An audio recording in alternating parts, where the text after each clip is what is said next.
वफाकी वज़ीर बराए प्लानिंग कमीशन एहसन इकबाल ने कहा है कि चीफ जस्टिस काजी फाइज ईसा पर कत्ल के फतवे लगाए जा रहे हैं। रियासत किसी को कत्ल के फतवे जारी करने की इजाज़त नहीं दे सकती। वज़ीर दिफा ख्वाजा आसिफ के हमरा प्रेस कॉन्फ्रेंस में करते हुए उन्होंने कहा कि चीफ जस्टिस पाकिस्तान को एक बार फिर टारगेट करके प्रोपेगेंडा किया जा रहा है। किसी गिरोह की सियासत या मजहब के नाम पर डिटेक्शन रियासत कबूल नहीं करेगी। एहसन इकबाल का कहना था कि चीफ जस्टिस अदलिया के सरबराह हैं। अदलिया रियासत का बुनियादी सुतून है। मुल्क में आइन और अदालतें हैं। रियासत में सज़ा और जज़ा का इख्तियार सिर्फ अदालत के पास होता है। मजहब के नाम पर खून खराबी की कोशिश की जा रही है। उन्होंने कहा कि दहशतगर्दी, खुदकश हमले और फतवेबाजी का इस्लाम से कोई ताल्लुक नहीं। पैगाम पाकिस्तान की सूरत में जेद उलमा का फतवा मौजूद है। रियासत किसी गिरोह की डिक्टेशन कबूल नहीं करेगी। बतौर मुसलमान हमारा अकीदा सब पर वाज़ेह है। वफाकी वज़ीर ने कहा कि लोगों के ईमान पर फतवा जारी करने वाला किसी से मुखलिस नहीं। जत्थों को अगर इख्तियार दे दें तो रियासती अमलदारी कभी कायम नहीं हो सकती। हुकूमत इस तरह के रवैयों को पनपने की इजाज़त नहीं देगी। अमीर जमात इस्लामी हाफिज़ नईमुर रहमान ने कहा है कि मुतालबात तस्लीम ना हुए तो 2 दिन बाद कराची, पिशावर और कोयटा में भी धरने शुरू हो जाएंगे।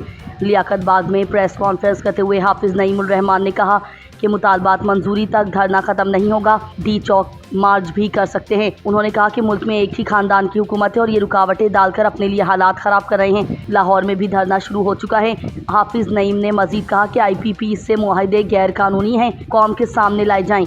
हमें कैपेसिटी चार्जेस किसी तौर कबूल नहीं। बिलों में टैक्सों की भरमार होती है। बिजली की कीमत का तयन बिजली की लागत के मुताबिक किया जाए। उन्होंने कहा कि हुकूमत को मराहत ख़त्म करना पड़ेंगी। हुकूमत बताए कि वापदा के अफसरान व दीगर महकमों के अफसरान को बिजली मुफ्त क्यों मिलती है। पेट्रोल भी अफसरान को मुफ्त दिया जाता है। उनका कहना था कि वज़ीर आज़म और वज़राए आला, जजों समेत सबको सिर्फ 1300 CC गाड़ियाँ दी जाएँ। जब तक हुक्मरानों की अय्याशियाँ ख़त्म नहीं होंगी अवाम पर बोझ पड़ता रहेगा।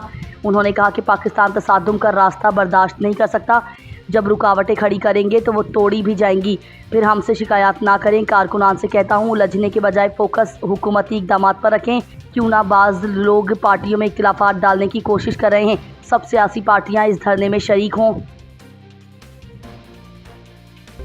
जस्टिस सरदार तारिक मसूद और जस्टिस मजहर आलम मियां खेल ने बतौर एडहॉक जज सुप्रीम कोर्ट हलफ उठा लिया। चीफ जस्टिस काजी फाइज ईसा ने सुप्रीम कोर्ट में होने वाली तकरीब में जस्टिस सरदार तारिक मसूद और जस्टिस मजहर आलम मियां खेल से बतौर एडहॉक जज हलफ ले लिया। जस्टिस सरदार तारिक मसूद, जस्टिस मजहर आलम मियां खेल सुप्रीम कोर्ट के जज रह चुके हैं। वजारत कानून व इंसाफ ने सदर मुमलिकत की मंजूरी के बाद एडहॉक जजिस की तैनाती का नोटिफिकेशन जारी किया था। दोनों एडहॉक जजिस की तैनाती 1 साल के लिए की गई है।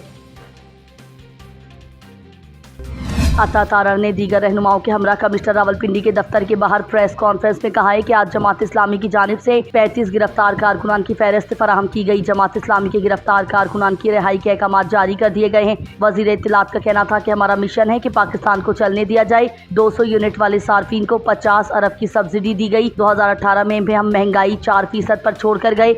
IMF का मुआहिदा तय पा गया है। हुकूमत के अखराजात को कम करने की कोशिश की जा रही है। डिजिटल स्पेस पैदा की जाएगी। हमारा मिशन है कि दोस्त मुमालिक से इन्वेस्ट करवाई जाए, सरमायाकारी को फरोग दिया जाए। हम चाहते हैं रुपया मुस्तहकम हो जाए और रोजगार फराहम किया जाए। बैनुल अक़वामी मार्केट में तेल की कीमत कम हुई तो फिर भी रिलीफ दिया जाएगा। हमारी कोशिश है धरने को लियाकत बाग के अंदर मुंतकिल किया जाए।